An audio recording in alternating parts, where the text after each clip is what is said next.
Garis besar di sini, nah kali ini kita akan bahas terkait kedatangan Dory dan Brogy yang apakah hanya mereka atau ternyata ada pihak lain alias Akagami no Jaki lah yang datang. Nah mari tanpa basa-basi lagi kita langsung saja wadaw.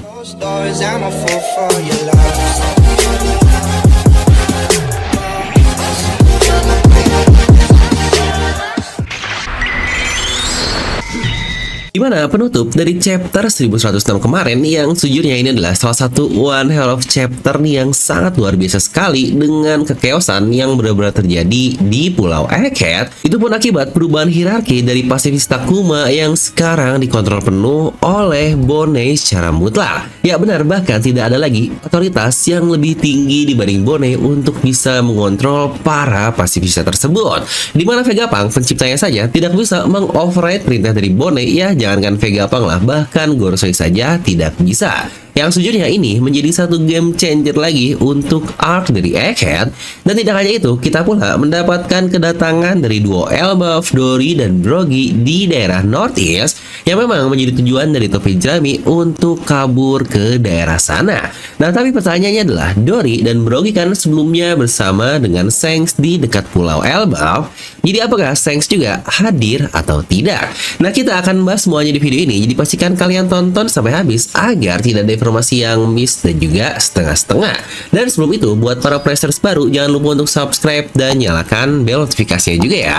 Nah mari siapkan kopi, jangan lupa dibesar, pasang headsetnya, ambil posisi PW, and wadidaw. Nah pertama kita akan bahas dulu nih, jika Shanks adalah informan kepada Dory dan Brogy terkait semua hal dari Luffy ini. Mulai dari di awal dia yang bilang sesuai dengan surat kabar jika mereka ada di sini. Dan kita tahu juga Shanks sangat rajin sekali untuk membaca surat kabar di serial One Piece. Jadi nggak aneh kan kalau dialah yang memberitahu kepada Dory dan Brogy jika Luffy ada di pulau tersebut. Dan tidak hanya itu, Shanks pula lah yang memberitahu kepada duo ini poster bounty dari Luffy dan berkata jika dia adalah Sangat. Makanya Dory bisa tahu kalau Luffy sebagai Sangat tersebut. Yang bahasan lengkapnya kenapa Sangat dipuja oleh Elbaf pun sudah pernah kita bahas di video review kemarin dengan cukup lengkap. Jadi jika ternyata Shanks ada di belakang mereka dan ikut andil ke Pulau Egghead, kira-kira apa yang akan Shanks lakukan? Ya tapi seperti kita tahu dari beberapa kemunculan Shanks terakhir, dia sekarang tidak lagi menjadi bajak laut pasif. Ya setidaknya selama 25 tahun belakangan lah pasca kematian dari kaptennya Roger, yang Shanks sendiri pun memutuskan untuk tidak atau belum waktunya bagi mereka untuk mengejar One Piece. Dan tepat saat dia melihat bounty dari Luffy di wujud nikahnya, dia langsung berjalan ke area Wano dan berkata kepada chairmate-nya yaitu Ben Beckman, bukankah sudah saatnya bagi kita untuk mengklaim One Piece? Ya bahkan kata-katanya sangat strong sekali loh. Di sini klaim dalam artian merebut dari siapapun yang berusaha mendapatkannya. Dimana dari term yang digunakannya saja, bahkan kata-kata bagi terdengar lebih chill lah dibandingkan oleh Shanks tersebut. Dan ini pun dikatakan oleh orang Jepang sana ketika mereka membaca kanjinya. Yang gak lama pasca itu, Shanks yang berada di dekat lautan Elba pun ternyata dia mendapatkan berita kalau banyak laut Kid datang ke area mereka. Yang tentu saja kita tahu hasilnya dari chapter 1079 kemarin, Shanks berhasil meratakan Kid dengan sangat mudah pasca serangan mendadaknya yang sangat luar biasa itu. Ya cocoklah kenapa Shanks disebut sebagai Kenbunsoku Killer, karena penglihatan masa depannya dapat membuat Shanks mengambil dan memilih timing terbaik untuk menyerang musuhnya di saat mereka tidak dalam keadaan siap sama sekali.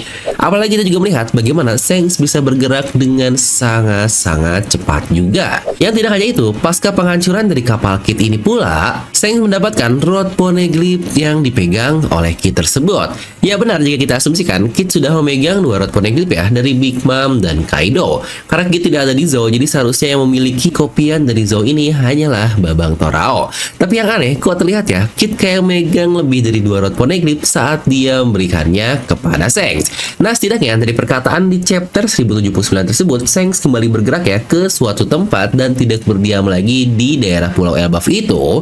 Yang jangan lupa insiden tersebut pun terjadi di timeline kesalahan yang sama saat Luffy sampai ke Pulau Egghead yang berarti 1 hari yang lalu. Dan ketika timeline sudah melewati 1 hari, kira-kira Shanks ada dimanapun kita masih belum tahu, dan sangat tidak aneh jika dia pula nantinya muncul di daerah Egghead karena lagi-lagi jaraknya tidak jauh. Dan di video ini, sebelum kalian ngejudge nih para fans Jackie, kita akan berteori dengan berasumsi kalau Shanks adalah salah satu antagonis dari serial ini. Ya, tapi bukankah teori jika Shanks adalah jahat sudah sangat lazim banget nih? Bahkan sejak lebih dari 10 tahun yang lalu, teori ini sudah banyak berkeliaran di forum dan website-website. Yang apakah nantinya Shanks akan memanfaatkan keadaan dari kapten kita? Nah, jadi bagaimana jika dia ke Egghead? Taktik baiknya adalah untuk nolongin Luffy, padahal jika dari kata-katanya dia yang ingin mendapatkan One Piece, bukankah ada hal yang diperlukan untuk sampai ke Pulau Loftel? Ya benar, tentu saja Shanks butuh Rod Poneglyph, dan kita tahu Luffy termasuk karakter yang paling banyak yang memegang Rod Poneglyph yang berjumlah 3 buah. Dimana sisanya seperti Kid yang kita tahu cuma dapat 2, lalu Lau juga seharusnya cuma 2 sih dari Zou dan Wano saja, karena dia tidak ikut ke area Big Mom. Kurohige juga harusnya pasca ngalahin Lau bakal menjadi 3 jika Kuzan dan Augur sebelumnya berhasil mendapatkan kopian dari markas besar Big Mom tersebut. Dan Shanks tentu saja tidak akan tertinggal begitu saja, dan dia pun sudah mulai bergerak pada saat ini. Bagaimana jika dia akan mengambil juga Rod Poneglyph yang dimiliki oleh Luffy? Tapi bukankah ada satu sosok yang paling penting, walaupun mereka semua mengumpulkan Rod Poneglyph untuk mencapai Loftel, tetapi kita tetap saja tidak akan bisa mencapainya karena butuh satu sosok kunci ini agar mereka semua bisa sampai ke pulau tersebut, alias seseorang yang bisa mentranslatannya. Jadi bagaimana jika Shanks tidak hanya mencuri kopian dari Rod Poneglyph, tetapi dia juga akan menculik Tante Robin kita, satu-satunya arkeolog yang dikenal dunia dan bisa membaca Poneglyph. Apalagi saat ini Robin dalam keadaan terluka parah yang hanya bisa berbaring doang, yang sejujurnya ini bakal menjadi momen yang sangat-sangat krusial. Ingat juga foreshadow menarik dari kata-kata Inuarashi di Zou lalu. Di situ dia berkata kalau Robin lah sebenarnya sosok penting yang pasti nantinya bakal dikejar oleh semua nama-nama besar, dan bagaimana jika hal tersebut terjadi. Yang apakah karena sekarang pertarungan tahta atau Throne Wars memang sudah waktunya bagi mereka semua untuk mengejar Nico Robin. Yang bahkan Yonkou sebelumnya pun, yaitu Kaido dan Big Mom, mereka juga sama-sama sudah mengejar Robin.